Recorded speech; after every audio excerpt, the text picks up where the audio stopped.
Okay, we'll go ahead and get started here. Good afternoon, everyone, and welcome, or good morning, depending on where you are today. My name is Casey Murphy, and I'm ACT's Director of Programs and Events.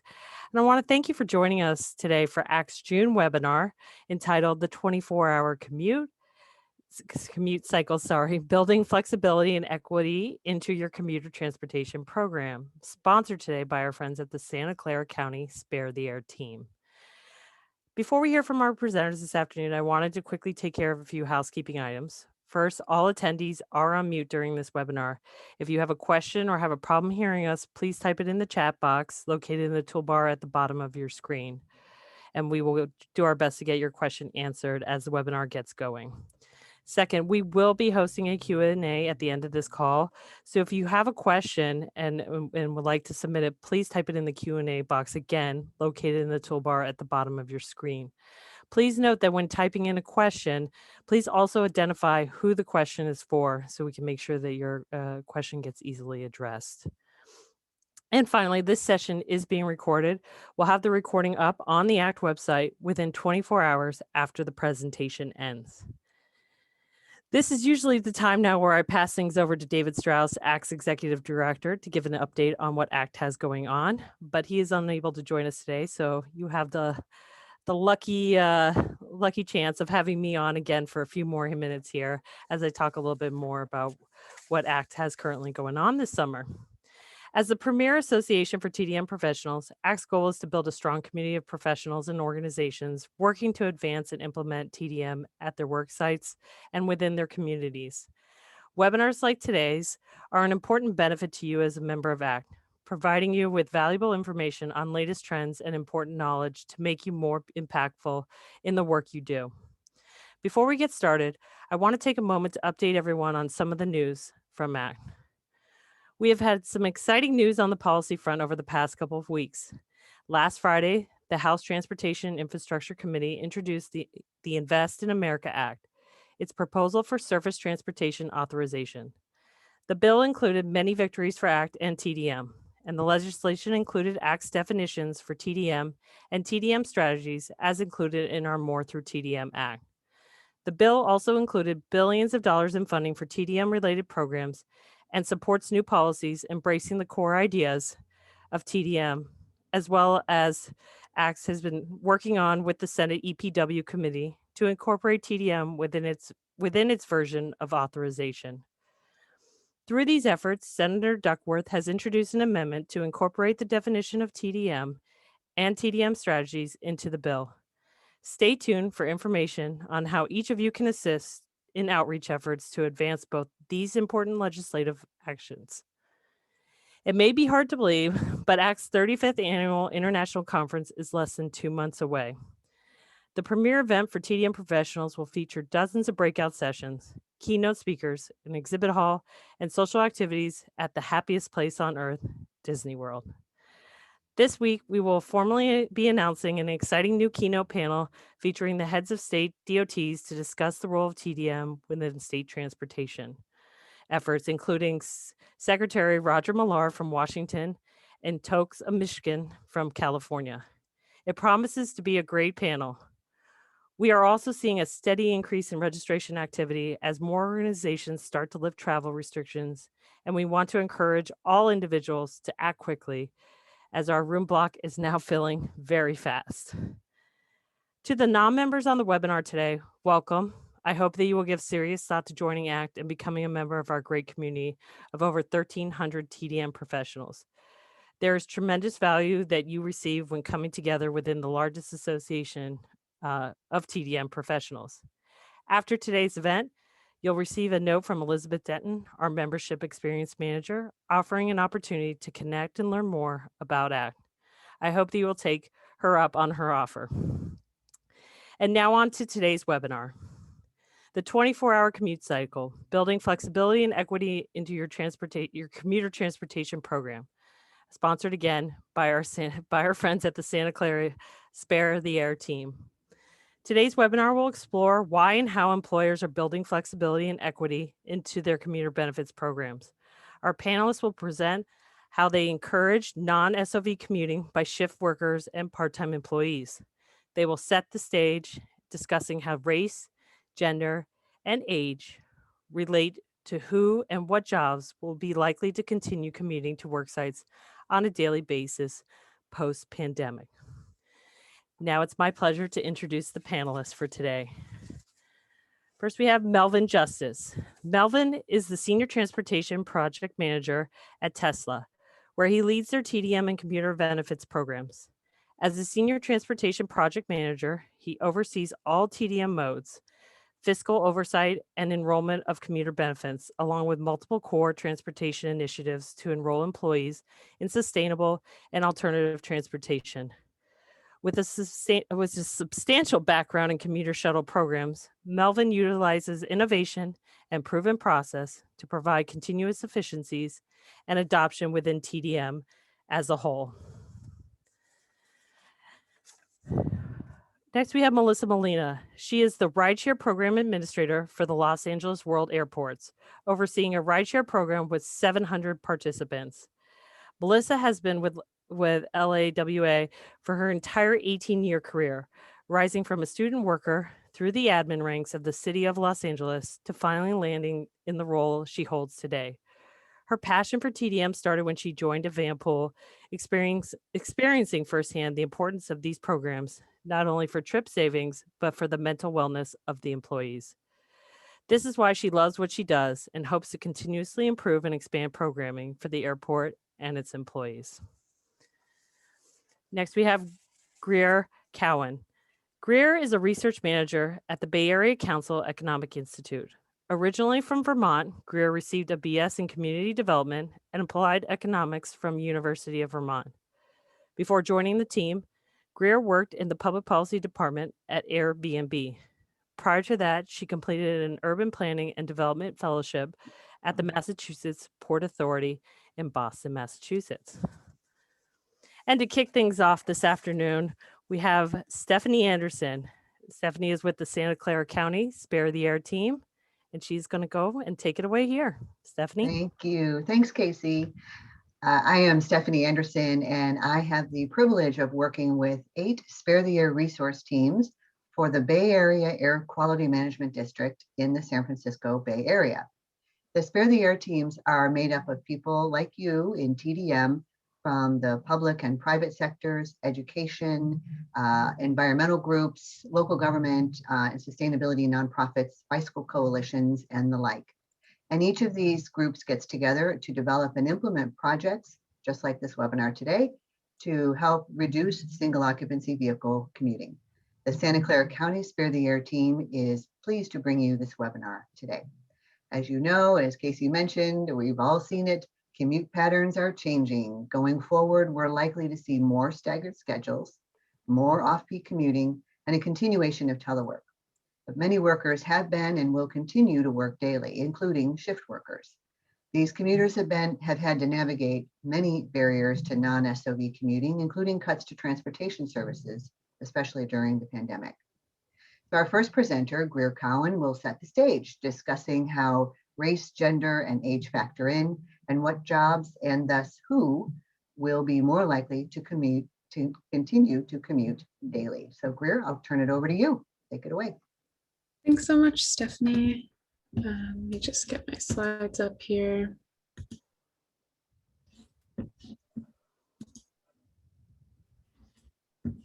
Okay.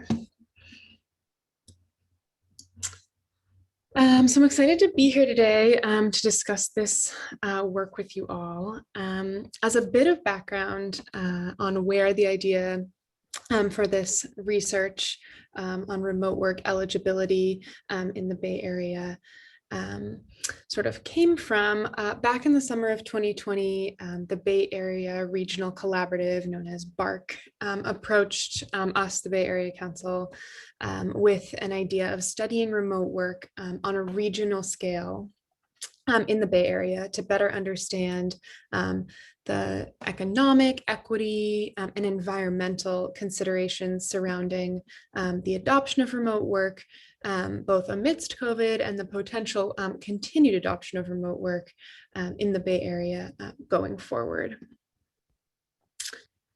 So we came up with a research strategy to understand those implications and completed an analysis of remote work eligibility within the regional workforce. And one important distinction is that the research is not an estimate or prediction of who will work remotely going forward, because that's impossible to predict without sort of extensive surveying of employers and workers and their varying preferences. But instead, the data provides an understanding of how many jobs can be done remotely. So essentially, which jobs have functions that can be done from home. So to do that, we applied a categorization methodology, which was created and executed on a national scale by the University of Chicago in the summer of 2020. And that methodology categorizes over 750 occupations as either 100% or 0% eligible. So it doesn't take into account sort of the nuance of what positions that could be done partially remotely, but based on job function identifies whether or not the core function of a job can be done from someone's home or in a remote setting. So for example, a bus driver can't work from home, but a researcher like myself can perform almost all tasks entirely remotely. So we applied those categorizations to the Bay Area workforce, and the analysis was completed in 2020. So at that point, the data what we used represents occupational makeup pre-COVID, because most of the most up-to-date data at that point was from Q1 of 2020. And the findings show both the geographic makeup of where remote eligible jobs are concentrated in the region, and also provides an analysis of the demographics of Bay Area residents employed in those jobs that can be performed remotely. And just as a note, when geographies are listed, the information is for the jobs in those locations, not the people who live in those locations. So for example, the eligibility in San Francisco County represents the remote eligibility of jobs located in San Francisco, not the residents that live there. So our analysis found that the Bay Area has a higher share of remote eligible jobs than most other parts of California. So 45% of the jobs in the region are remote eligible compared to 38% in Los Angeles County, a peer region in the state, with roughly the same number of jobs as the 9-county Bay Area. But also we found that eligibility within the counties varies quite significantly. So as you can see on the middle column among the counties in bold, which are the Bay Area counties, the share of remote eligible jobs ranges from over half of the total jobs in San Francisco and Santa Clara to less than a third in Solano and Napa. And so this range in eligibility means the potential commute impacts of remote work adoption could have more sizable impacts on some counties than others. Again, all dependent on the actual uptake of permanent remote work, but the high bound of remote eligibility is much higher in some locations than others. Turning to the demographic makeup of those who are employed in remote eligible jobs, we found that there are significant inequities across race and ethnicity in terms of the share of people who have the ability to perform their jobs in a remote setting. So about half of the white and Asian employed adults in the Bay Area are employed in remote eligible jobs, while along Black, Native Hawaiian, or Pacific Islanders and Latinx employed adults in the region, only about a third of each of those jobs are employed in remote eligible jobs. And I will note that the Asian category is quite broad, and there are likely nuances within that demographic that are not captured here due to the limitations surrounding data availability. But I hypothesize that not all groups included in that category are experiencing the same level of above average access to remote work. And then looking across different income levels, there's also unequal access to remote eligible jobs. So quite consistently, as income level rises, so does the ability to work remotely. So while only 6% of those making less than $40,000 a year are employed in remote eligible jobs, over 75% of those earning over $80,000 a year are employed in jobs that are remote eligible. And I'll note that we did also look at eligibility by age and gender. And outside of an expected difference in low levels of remote work eligibility among much younger workers, age 14 to 18, we found no significant difference among these groups. So again, in summary, the Bay Area has high remote work eligibility compared to other parts of the state, but some locations within the region have a larger share of remote eligible jobs than others, and there are significant inequities in access to remote jobs by income level, race, and ethnicity.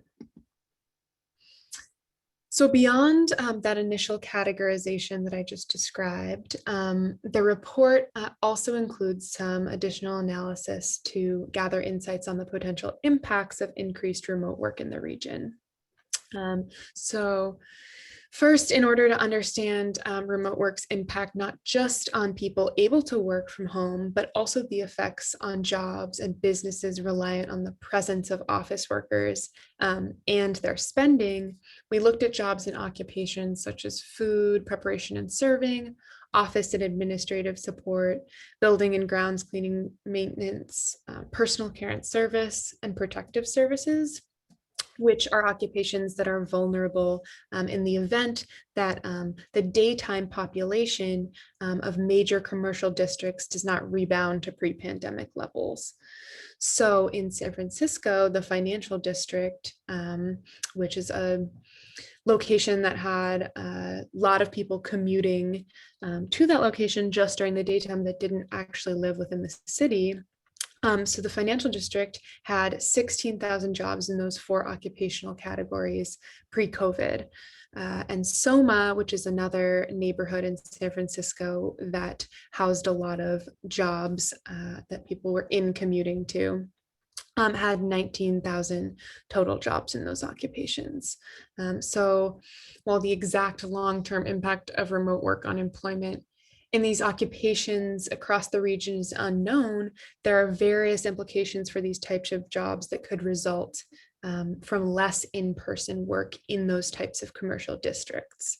So for example, food preparation workers and service jobs could shift to suburban locations that have an increased daytime population as a result of more people working from home.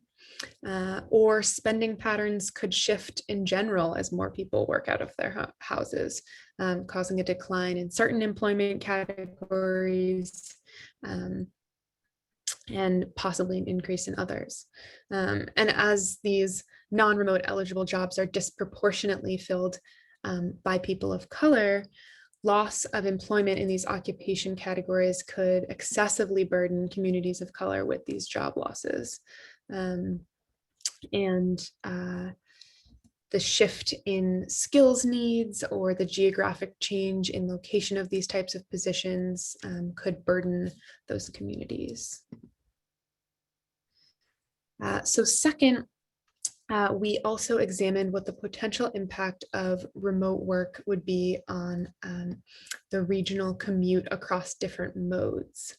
So while it's unclear the exact number of people who will be working remotely going forward and at what cadence they'll be working remotely, a greater prevalence of remote work will result in fewer commutes in the region. And based on anecdotal evidence from employers, there will be an increase in remote work and more adoption of hybrid work models at some level, which will undoubtedly impact commute demand. And the exact reduction is somewhat impossible to predict and will depend on how many and how frequently those employed in eligible jobs choose to work from home. and how the region's job makeup in terms of location and occupational changes shifts coming out of the pandemic. But to provide a bit of context, given all those unknowns, we looked across several different scenarios what the impact of various levels of remote work would be on commute travel by mode. So if all of the pre-pandemic eligible workers spent 100% of their week working remotely, it would result in a 47% decrease in region-wide commute travel, which you can see in the very bottom row of this chart. But that scenario of full remote work adoption by all who are employed in remote eligible jobs is unlikely. So we looked across different frequencies, which you can see if you look to the right side, 5 out of 5 days are 100%, over to 1 out of 5 days or 20% of time. So we also examined the mode share and home location among remote eligible workers in each county, which shows a very different breakdown in counties that are less or more served by transit in the region. So this first example shows Santa Clara County, which has only 6% of those employed in remote eligible jobs in the county taking transit, the majority driving, and 19% in the other category, which includes biking, walking, and carpooling. And additionally, most of the remote eligible workers lived within the same county. Whereas if you look at San Francisco County, the remote eligible workers, among remote eligible workers, transit was the dominant mode pre-pandemic, and a large share, close to half of the remote eligible workers, lived outside the county in another Bay Area county. So as compared to other counties in San Francisco, the daytime population could shift quite significantly. And lastly, we examined remote work eligibility alongside station ridership to show how remote work could impact transit commute demand in particular. And we found that the most popular morning destinations among weekday transit riders are in locations with a high concentration of remote eligible jobs. So Embarcadero and Montgomery Street BART stations together accounted for 44% of system-wide average AM weekday station exits for BART pre-COVID. And those two stations are both located in zip codes with a considerably higher share of remote eligible jobs compared to the region as a whole. And similarly, the top 3 morning destinations among Caltrain riders accounted for 65% of the system's total AM ridership pre-COVID. And all 3 are located in zip codes with a high share of total jobs that are remote eligible. So this suggests that a large share of pre-pandemic transit ridership was driven by remote workers, which underscores the need to create a commute network that serves all types of employees equitably, especially considering the inequities in terms of the demographic makeup of those who hold remote eligible positions. So with that, I'll turn it over to our next panelist, Melissa. So thanks so much. Once again, hi everyone. Oh, go ahead. No, I was just going to say, if you have any questions, please continue to put them in the Q&A box, and we will make sure we answer them at the end of the Q&A session. Go ahead, Melissa. Alrighty, thanks. I'm going to pull up my presentation really quick. There we go. Alrighty, hi everyone, and thank you for joining today. I'm Melissa Molina, and I'm the Rideshare Program Administrator for Los Angeles World Airports, which is a department of the City of Los Angeles that runs LAX and Van Nuys airports. I'm here today to talk to you about how we've managed to keep our alternate commute programs running throughout the pandemic, who our programs serve, and some of the exciting new programs we have here at LAX. LAWA has long had a successful rideshare program catered to approximately 3,500 City of Los Angeles employees who work at LAX. Our most successful program is our van pool program with a fleet of 68 van pools. We were actually at 72 vans pre-COVID, but lost a couple, which we plan on bringing back. We serve about 500 employees on 3 shifts, including graveyard and swing shifts. Many of our van pool riders are maintenance workers and security and traffic officers who have continued reporting to work every day this past year. We have a couple of vans that are on flexible schedules. with groups whose shifts vary. They might come in overnight for a few months while they repave the runways, then go back to day shift for a while, and then switch out the lighting systems on swing shifts for a few weeks. So we try to be as flexible as possible with the groups. Our transit program is our second most popular program with about 190 participants. We offer a transit subsidy of up to $110 per month, which pays for a regional pass, or we cover $110 of an employee's flyaway pass, which is $120 a month. Our flyaway service runs from two main locations, one at Union Station and one at Van Nuys.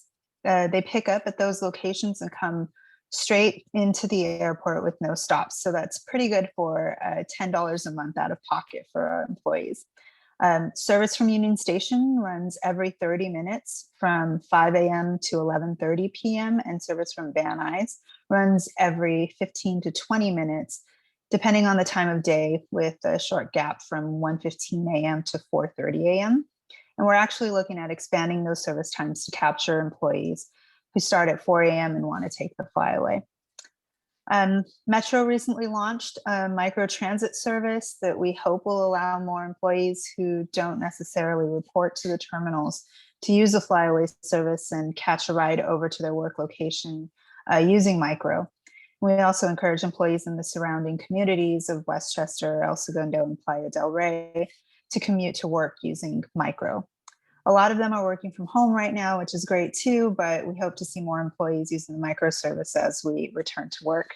And then we also have a carpool program that has about 34 employees participating. We offer preferred parking for carpoolers.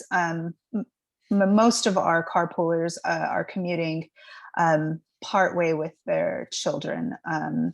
Some commute together to work, but a lot of them are commuters with kids. And as you can see, we've got a pretty good program in place. We're helping a lot of employees get to work, but we want to do more. The airport overall has about 40,000 badged employees who report to work 7 days a week on all shifts. So we decided to build on our current programs to offer services to the greater LAX campus. Pre-COVID, about 700 employees, or 20% of LAWA employees, participated in our rideshare program. And our goal is to achieve that 20% commute reduction across the campus by forming an in-house TMO that will be a one-stop shop for all LAX employees to be matched with alternate commute option, with the alternate commute option that's right for them. I know that 20% of 40,000 employees is 8,000 employees, and I know that's a lot, but we hope that with the launch of the automated people mover and LA County Metro's Crenshaw LAX line, providing a long-awaited transit connection to the airport, we can substantially grow the number of employees able to use transit to get to work. In March of this year, we launched a new website which allows employees to view available alternate commute options and request assistance with trip planning. And we plan to officially launch the LAX TMO, which is called Commute LAX, this summer. So this is what our website looks like. You can click on each program to get more information to join. And finally, we're super excited to partner with the city of Inglewood to launch a new on-demand shuttle service called iRide. iRide offers free on-demand rides to the terminals for residents of Inglewood and Lenox. We have about 4,000 employees living in these areas, and they include custodial, concessions, food service workers, and customer service workers, and many of them are our lowest paid airport employees. The shuttles drop off in the CTA and have access to the inner lanes, which are restricted to most vehicles. So these employees are getting the closest door-to-door service that they can get, and the ride is free. These employees live within about 5 miles of the airport and used to park in the remote lots and grab a shuttle that could take up to 45 minutes to get through the CTA and for them to get to work. So this is a really great service for them, and we look forward to it growing. And that concludes my presentation. think we're saving questions for the end, but my contact information is here in case you have any questions that don't get answered during today's program. Thanks, Casey. Awesome. And next, I think we have Melvin. Melvin, if you want to join us, I'll pull up your screen right now. Yeah, what's happening, everybody? What is it? What are we, Wednesday, Thursday? Thursday, guys? Happy Yeah. Thursday. Been a whirlwind of a week. Just a quick plug before I even get going here. We got the Tesla Model S Plaid event. If you guys have seen Spaceballs from the 80s, it's gone Plaid. Going down on YouTube at 7. It's going to be pretty fly. We're going to have it on the racetrack, Model S Plaid happening. So something to, mark on your calendars. If you got nothing going on at 7 o'clock tonight, check in on YouTube. Something pretty fly from Tesla going down. So let's just jump right into it. You've heard some great information, right? From two of the previous speakers, right? Colleagues doing a fantastic job level setting with just numbers across the Bay Area and just general sites from a pre-COVID standpoint related to post-COVID. And then you just heard from just a previous program right here talking about some of the cool items that are taken in from LAX, right? And seeing how that works for that system. Well, I'm going to jump in kind of what Tesla does and just to level set, where Tesla's been. We've been rolling. I think when people are worried about toilet paper, March of 2020, the toilet paper craze, we weren't, right? We were over there innovating, trying to understand how to motivate and continually bring in our shift workers, right? As finished goods are the backbone of the business for Tesla. The big thing is how do we continue to push, right? And ensure that those that need to be on site, right? Those critical employees, right? That are pushing that product out along those that are supporting them. How do we keep them engaged? How do we maintain that bottom line? How do we keep, the bills paid, right? Food on the table in order to survive. So I'm going to walk through really the programs that the employees have at Tesla. And really what we do is we really kind of try to cater to everyone, right? We know that we have a lot of contractors, we have a lot of full-time, we have a lot of interns, right? Across the world. And so we want to ensure that, hey, we look at it from an equitable standpoint. Equity meaning, hey, I only make X amount of dollars. Now I'm not the Elon Musk of the world, right? But I'm a janitor, right? I'm someone that's in there supporting and being a very big integral portion of this environment, right? How do we translate message our programs, meaning the programs we collectively provide, along with some of the general programs on the board. So let's get started. We'll jump right into it. So let's go ahead and talk about, so really the strategic objectives are simple, right? It's reducing demand for parking spaces and cars on the road, right? So really alternative transportation is the ethos, right? Sustainability, really reducing the cost, right? One of the big things that are the drivers for employees, right? That I promote specifically as a senior transportation project manager at Tesla is no cost or low cost, right? I don't need you shouldn't be paying to go to work. I shouldn't have you spend the first 2 hours of your money trying to figure it out to get to work. It makes no sense. So really ensuring that we're optimizing the operational efficiency and return on the services to make sure, hey, are we getting the money back that we're putting in? And are the employees getting the best out of that investment, right? And then really having a flexible approach, right? Making sure, hey, we know that it's not a one-stop shop. Not one item in the alternative commute suite is going to solve for everything, but with a combination of them, making sure they're site specific for each site. Hey, what makes sense to you? That's that restaurant, right? In Fremont. What does that restaurant want, right? Making sure we can scale it and then provide the options that make sense. And we'll talk a little bit about that in a moment. And then really the behavioral shift, right? During COVID, this was the key driver. You talk about elemental change. It was the buy-in, right? Executive stakeholders. How do you get them off the scared schneid, right? How do you ensure that we can find a way that makes COVID compliant sense, right? To get folks into the office or to keep those engaged that need to be still a part of the office and do their jobs at home, right? So a mix of commute options and incentives. We did a little bit of that. And we'll talk about it.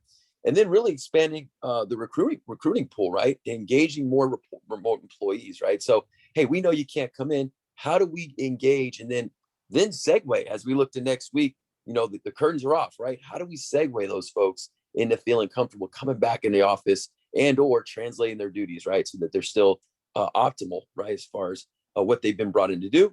And then last but not least, we want to prioritize safety, right? And the customer service and the efficiency. So really the safety side is huge, right? COVID, that was the big one, right? Safety was a big one, but really then how do we maintain some of the education and enrollment, right? In some of these programs that may be not, something that's not really particular for somebody, but then also at the same time, you're re-educating those trying to get back into the fray, right? So we're going to move on and talk about a couple of the programs we have. These are really the options we have at Tesla, right? We offer commuter benefits, which is Go Tesla. It's our platform. Trip Shot we use for shuttles, Commute with Enterprise, use Van Pool, then we have Bike to Work, right? Now, the interesting thing is with our commuter benefits program, and we'll run through kind of the little snapshot here of these, and we can walk through it real quick for the next slide here. We can talk about what those programs are, but really at the end of the day, we offer $130 across the board, full-time and interns, for anybody that wants to take mass transit or mass transit parking, right? So it's a beautiful thing, right? Our shuttles are free, right, for contractors and anybody across the board. If you haven't had Tesla email, you're on our shuttles, right? And we take about, gosh, I think pre-COVID, we're averaging about 10,000 a day, easy. We probably about half that amount right now. Our commuter benefits, probably about 3,000 people using our commuter benefits platforms. Our van pools, we're clocking over 650 vans right now, right? Give you kind of quick snapshot. We're about, I think, 34 vans, COVID, right? April showers, about 40 vans. We're at an April last year, 41, April this year, 347. So that tells you kind of where everyone loved it. Then Bike to Work, we upped it 300% as of May last year. So we've been running about 300 bikers a day, and we haven't even gotten to the heyday yet. So let's go to the next slide, Casey, and we'll talk about kind of these programs here of what we talked about. So really a snapshot of what I just walked through here. These are the offerings. These are how we kind of get it around. So really our shuttles, the main one, and what we did was, I think March of 2020, worked with Enterprise. We said, hey, listen, how can we continue our vans? And we said, hey, listen, let's try and get bigger vans, right? Social distance there, right? And then use the family kind of code where, reach out to individuals, making sure we have disinfectant wipes and pods and all that great stuff in the vehicle as a kit, to enroll folks. And it worked. Matter of fact, to the point where senior management said, you know what, we're not going to carpool right now. We understand that that's a little too close for comfort. Shuttles are still trying to figure it out. And Van Pool is the first one off the ground. That's why it became successful. We hit it on the first shot, and it's been powerful. And I think shuttles then took the lead from there. So looking at these programs, the shuttle network's been awesome. Again, it spans multiple regions, about an 80-mile one way. It's kind of the deepest we go.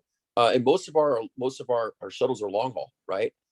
So we do solve for the folks that are coming from deep, right? That say, it's going to be a really far away for me to get to work, 70, 80 miles, that gas is high. How can you support me? So these are some of the different ways we do that here. $15 a day to Bike to Work. Again, it's been, every one of our programs has been just phenomenal during COVID. And then it's going to be astronomical post-COVID because of the fact that we've continued to enable and enroll individuals regardless, right, of where you come from, how much you make, where, what contribution you bring to Tesla. We want to ensure that everybody comes in, you got the same exact items and ability to save some money and really be able to be a benefit to the business. So let's go to the next slide real quick. And we'll talk about really one of the big ones and that's me actually. So I'm not just the person that pushed the Van Pool, but I was also someone that promoted it, right? And so why I push Van Pool the most, and you can see this is one of our ads actually. People ask me, hey, Melvin, how do you guys promote it, right? What was the messaging that helped enable folks to feel comfortable, but then also that mattered, right? So the biggest one was that we make it free, meaning that Tesla covers the cost, right? So the cost is one side. Well, how do I feel safe, right? What makes sense? And so we took this photo. This was during COVID, and you can see we had masks on, social distance, one person each row, right? We lived it and we walked it. And so we dived in head first, ate it, and essentially we knew the biggest drivers were parking, right? As SOV rates have gone up sky high during the COVID pandemic, right? So we wanted to show, hey, we'll give you that parking. We'll cover everything, gas and tolls and what have you. And essentially that's the way we operate. So really Van Pool, with over 650 vans on the road, and we're climbing. I mean, we would have more vans, Melissa, I know County's on the call. We don't got the vehicles. I mean, that's it. We got groups that are waiting saying, hey, we're all in. So the biggest thing, it's one of the lowest cost per rider metrics, right? I think we average like about $3.83 across the board one way in Van Pool, which is dang near as cheap as transit. So we see it as a financially amazing. And I think from a adoption standpoint, people love it, right? Because it's a smaller, tight-knit community. So that's the one item I've seen just be posted. I'd say COVID, it's beaten COVID.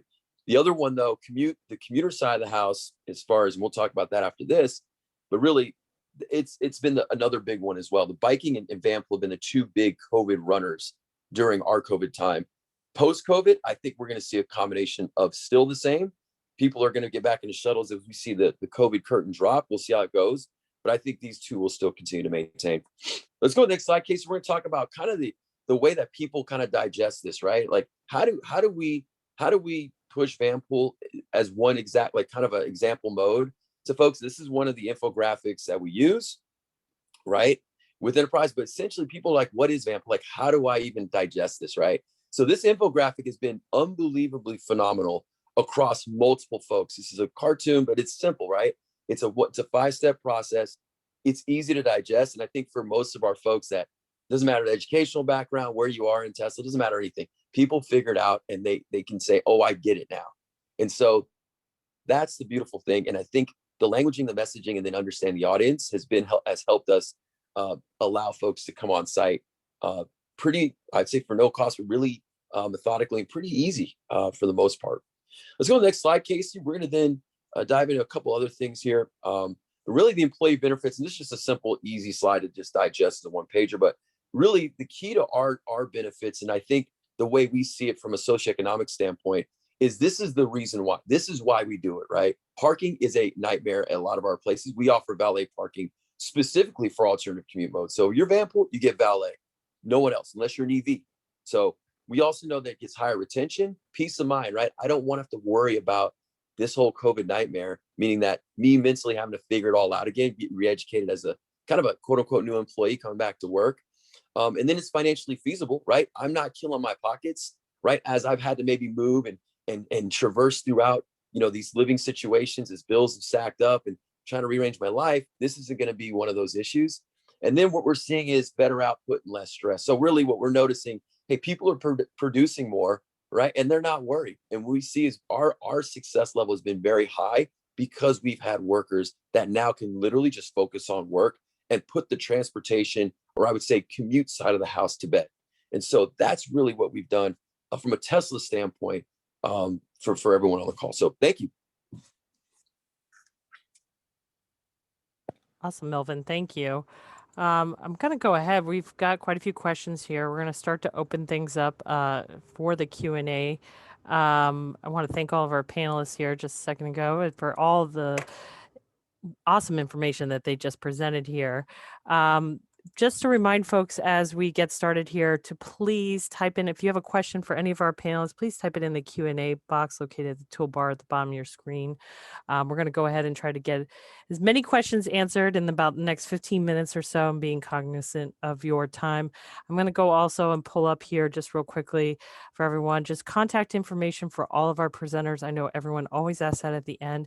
If your question does not get answered, this group is gladly and willing and able to answer any questions after the fact. So please go ahead and certainly reach out to them if you do have an additional question after. Melissa, I'm going to start with you with this first question. How is the LAWA TMO going to be funded?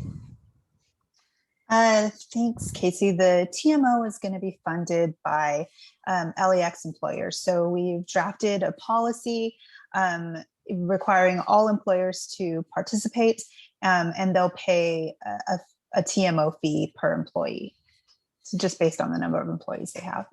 We expect our funding to be somewhere around $300,000 to $400,000 a year. Wow. Okay. Excellent. And I'm just going to jump around a little bit here, and we'll get back to everyone here. A lot of questions for you, Melvin, too, as well. And I'll throw this one to you, Melvin. How did you make the business case to prioritize the use of transportation alternatives being a vehicle manufacturer? Well, because their ethos is sustainability, right? So, one of the things that we look at is if you're in an EV, right, one of our vehicles, hey, you get priority parking, right? Valet, you even get free charging and all that stuff, right? So the one thing we also notice is not everyone's in an EV, right? Not everyone's able to make that jump. So we wanted to say, hey, listen, we know parking is a strain. And so understanding sustainability and making sure that, hey, if we can't get them in an electric vehicle, let's get them into an alternative vehicle, right? And I think that's the next level. And I think a combination of those, right, is kind of the ultimate, sky high move, right? If you get an EV electric an EV alternative mode, right, that's where you've got the best of both worlds. So for Tesla, our ethos sustainability, right? How do we maintain that ethos? And mission is to go alternative if it's not EV or a combination of both. So easy to digest, seeing that across the board, that's what we stand for. Excellent. Thank you. This next one for you, Melissa. What is, and you may not be able to answer this, and that's fine, but if you know what your annual budget for LAX commuter services are, and also, do you expect microtransit to increase, and how much is the estimated cost per trip?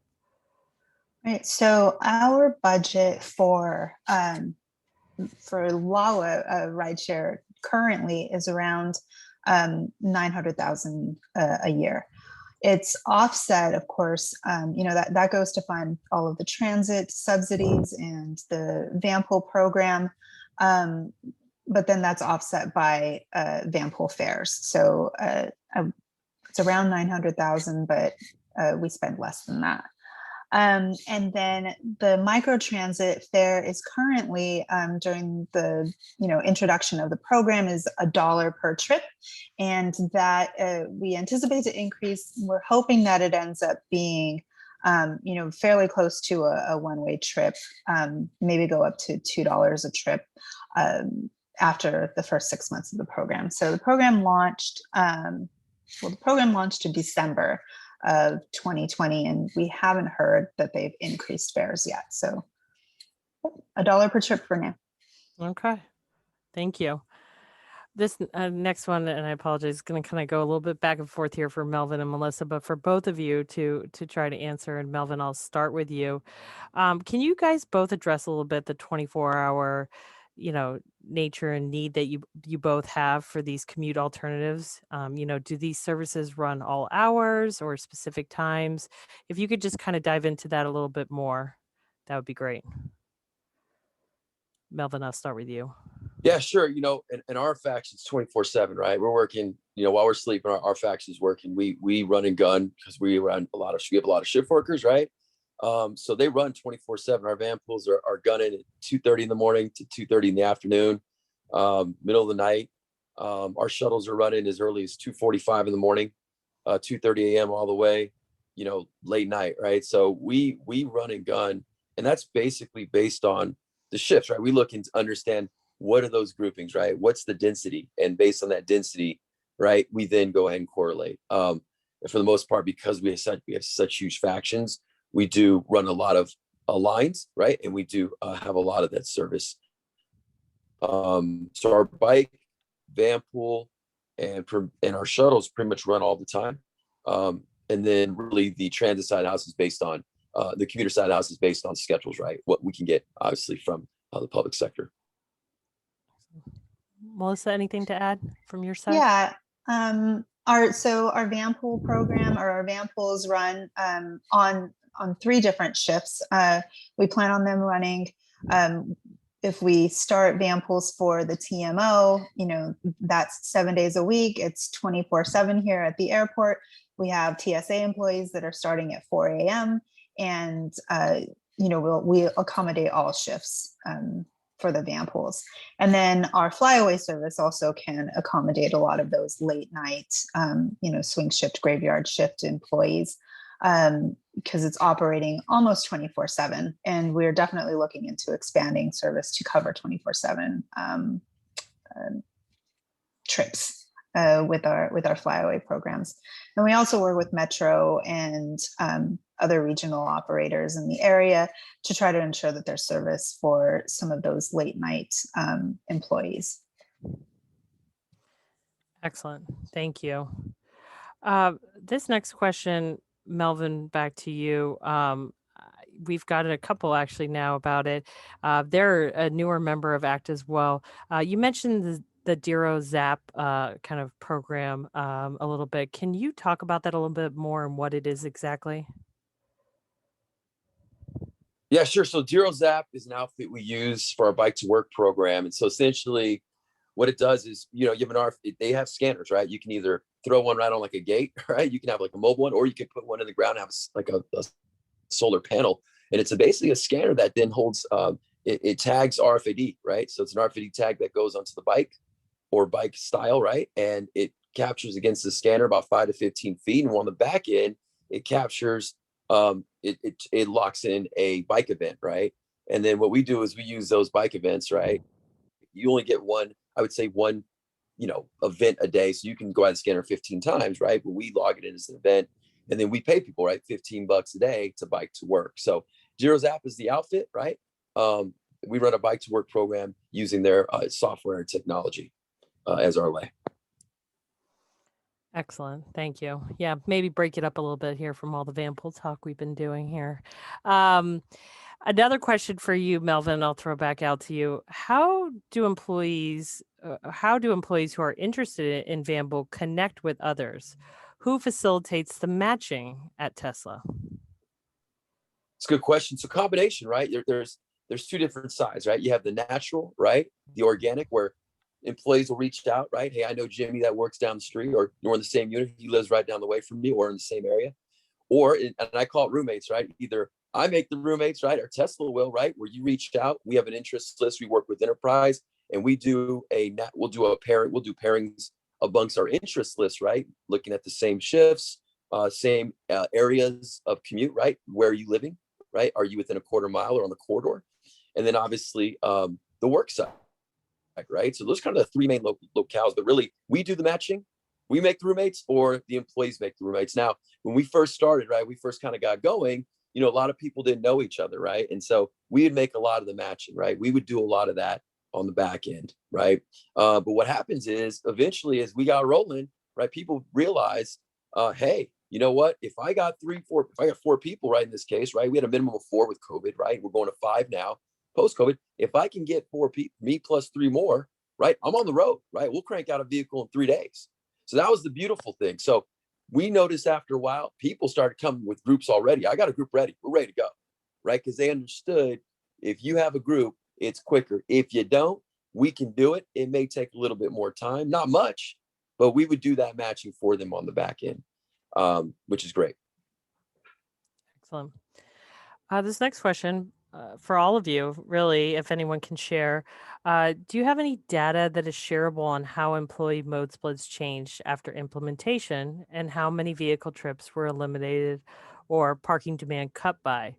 As a consultant, I'm often asked by clients to show that an investment in transit passes, van pools, et cetera, will pay off before they'll commit to it. Does anyone have any data that they've seen that kind of shows that?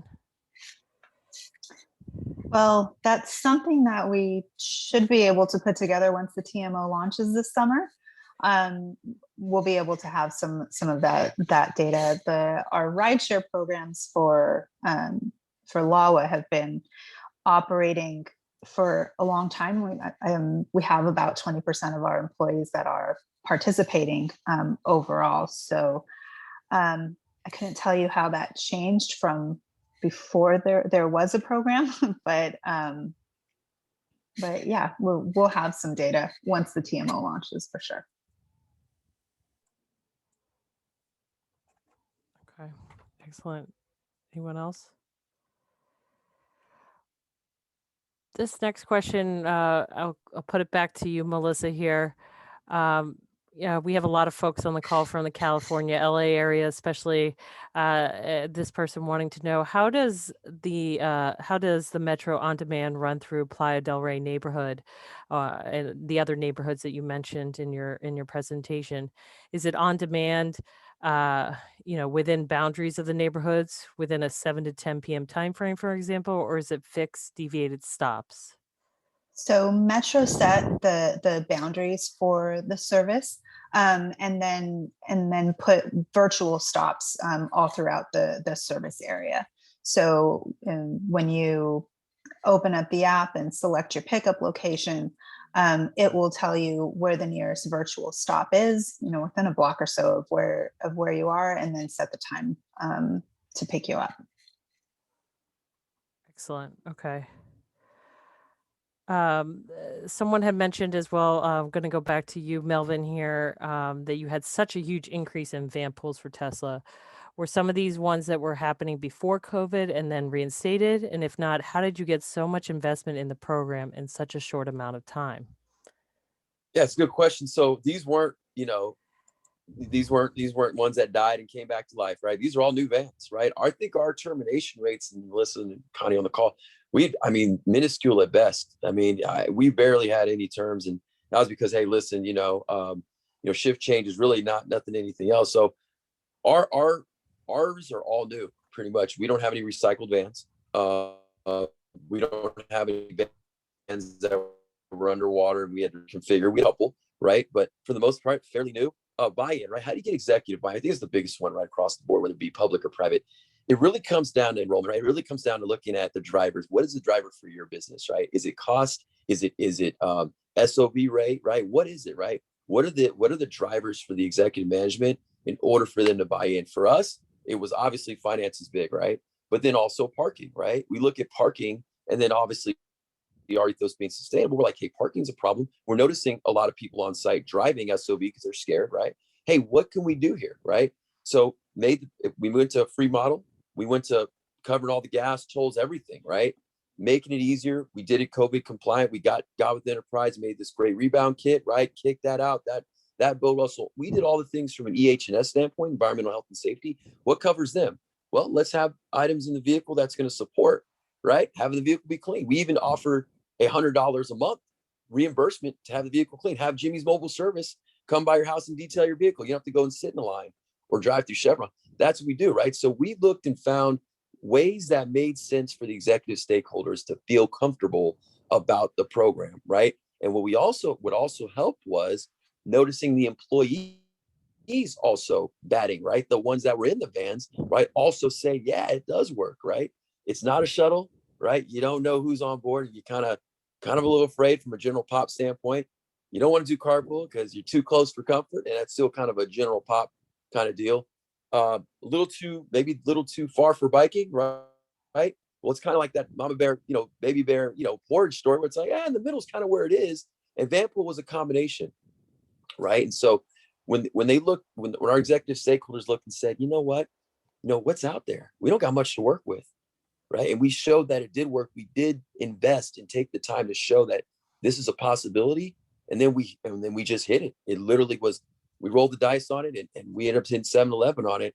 And people loved it, execs, to the point where we pushed away from carpool. We told people, don't do it. Go to vanpool from EH&S nationally. And so that's how big it got, because of the fact that we really dialed in with our executive stakeholders, sat back, listened to them, received, right, the info. Then we pre-wired them for what a program could look like, got them enrolled, and then they adopted. So that's pretty much how it worked. Excellent. I know we just got about a minute here. I know there's a lot of questions we didn't get answered, and I apologize again. Feel free to reach out to our group here.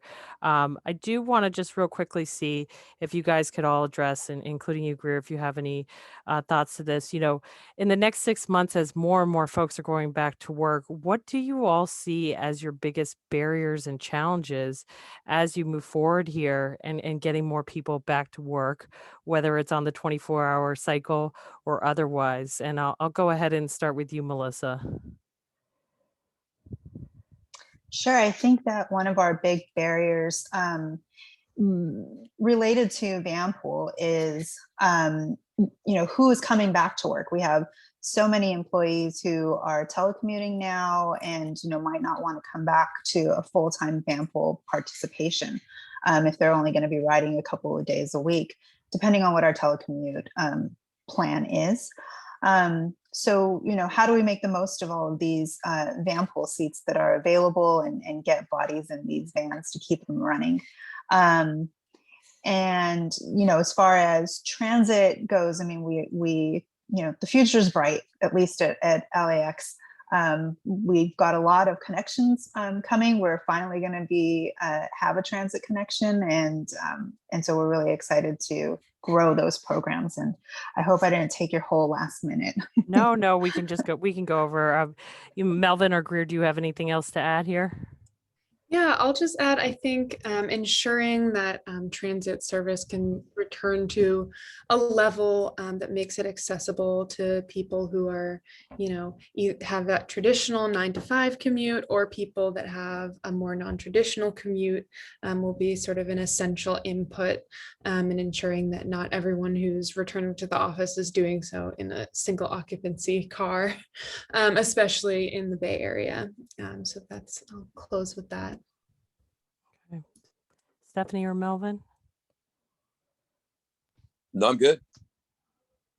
Excellent. All right. Well, I want to once again thank our panelists today for an excellent job. We had a great audience and a lot of questions asked, and we really appreciate all the tips and insight that you gave us today. And so we thank you. This is our only webinar this month. We're going to be taking a little break. Our next webinar for ACT will be towards the end of July here, Thursday, July 22nd. We will have a webinar on how transportation technology can help maintain public health during crisis. And it's going to be sponsored by Translog. So stay tuned for registration to open for that. Otherwise, we hope you guys have a great start to your summer. And thank you again to our wonderful panelists today and to the Santa Clara County Spare the Air team for sponsoring today's webinar. We truly do appreciate it. So thank you all, and I hope you have a great rest of your afternoon. Bye-bye.